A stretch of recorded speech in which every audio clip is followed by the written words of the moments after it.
કલ્પના કરો કે એક સિમ્પલ નિયમથી આખું શહેર હરિયાળું, હેલ્ધી અને વધુ જીવંત બની જાય. કેવું લાગે? લાગે છે ને અશક્ય, પણ તમિલનાડુ બસ આ જ કરી રહ્યું છે, એકદમ બોલ્ડ નવી પોલિસી સાથે.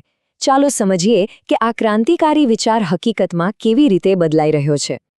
તો આજના આ વિશ્લેષણમાં આપણે શું જોવાના છીએ? સૌથી પહેલાં તો આ 330-300 નિયમ શું છે એ સમજીશું. પછી આપણા શહેરોને આવી પોલિસીની જરૂર કેમ છે એ જાણીશું. આગળ આપણે તમિલનાડુની આખી બ્લુપ્રિન્ટ પર નજર કરીશું અને જોઈશું કે આ પ્લાનને જમીન પર કેવી રીતે ઉતારવામાં આવશે. અને છેલ્લે એક મોટો સવાલ કે શું આ પ્લાન ભવિષ્યના શહેરો માટે એક મોડેલ બની શકે છે? તો ચાલો શરૂ કરીએ.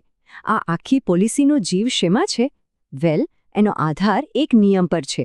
એક એવો નિયમ જે સાંભળવામાં જેટલો સિમ્પલ છે એટલો જ પાવરફુલ પણ છે. એટલું મહત્વાકાંક્ષી છે કે આખી ગેમ બદલી શકે છે. ચાલો એને બરાબર સમજીએ.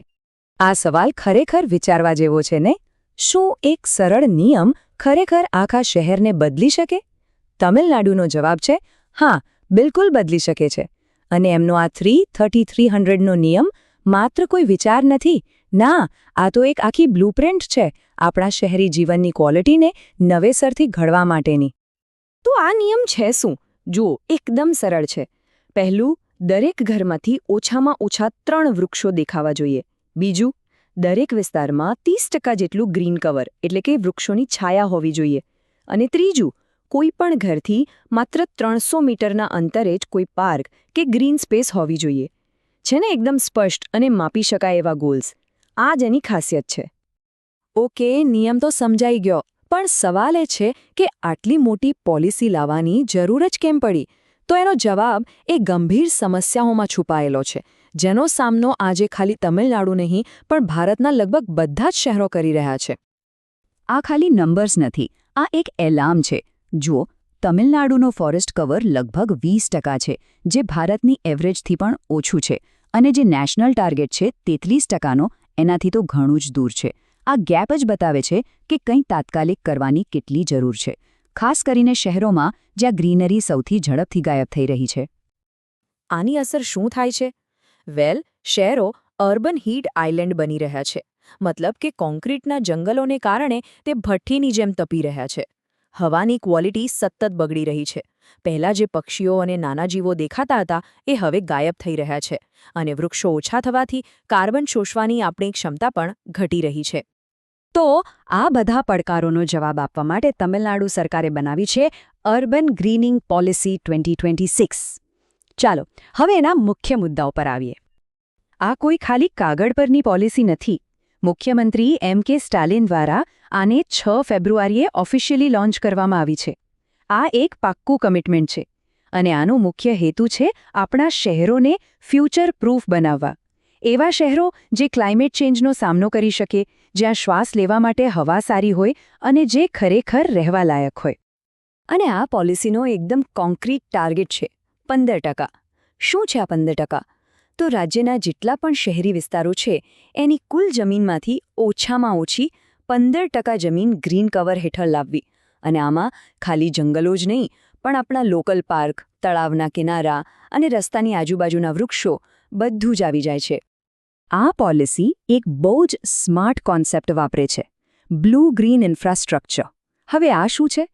સિમ્પલ ભાષામાં કહીએ તો પાણી એટલે કે બ્લુ અને ગ્રીનરી એટલે કે ગ્રીન, આ બંનેને અલગ અલગ નહીં પણ એક સાથે મેનેજ કરવું. એટલે કે તળાવો, નદીઓ, પાર્ક, જંગલો આ બધાને જોડીને એક એવું ઇન્ફ્રાસ્ટ્રક્ચર બનાવવું જે આપણા શહેરોને વધુ મજબૂત અને ટકાઉ બનાવે. વિઝન તો બહુ મોટું છે, પણ અસલી પડકાર તો એને લાગુ કરવામાં છે. તો સવાલ એ છે કે તમિલનાડુ આ મોટા પ્લાનને જમીન પર ઉતારશે કેવી રીતે? ચાલો એમનો એક્શન પ્લાન જોઈએ. જો અહીં જવાબદારી એકદમ સ્પષ્ટ રીતે વહેંચવામાં આવી છે. રાજ્યના મોટા ડિપાર્ટમેન્ટ્સ આખી પોલિસીનું ગાઈડન્સ અને કોઓર્ડિનેશન સંભાળશે. એક નવી અર્બન ફોરેસ્ટ વિંગ બનાવવામાં આવી છે જે સ્પેશિયલિસ્ટ મેનેજમેન્ટ કરશે. પણ સૌથી અગત્યની વાત, અસલી કામ જે કરશે એ છે લોકલ બોડીઝ, એટલે કે મ્યુનિસિપલ કોર્પોરેશન અને પંચાયતો, જે શેરીમાં આ પ્લાનને લાગુ કરશે. હવે સૌથી મોટો સવાલ, પૈસા ક્યાંથી આવશે? એના માટે પણ એક સ્માર્ટ આઈડિયા છે, ગ્રીન ફી. આ શું છે? આ એક નાનકડી ફી છે જે બિલ્ડિંગ પ્લાનની મંજૂરી કે પ્રોપર્ટી ટેક્સ જેવી સર્વિસ પર લગાવી શકાય. એક વ્યક્તિ માટે આ રકમ કદાચ નાની હશે, પણ જ્યારે લાખો લોકો પાસેથી ભેગી થાય ત્યારે આ ગ્રીન પ્રોજેક્ટ્સ માટે એક મોટું અને સતત ચાલતું ફંડ બની જશે. અને આ પોલિસી ખાલી વૃક્ષો વાવીને ભૂલી જવાની વાત નથી.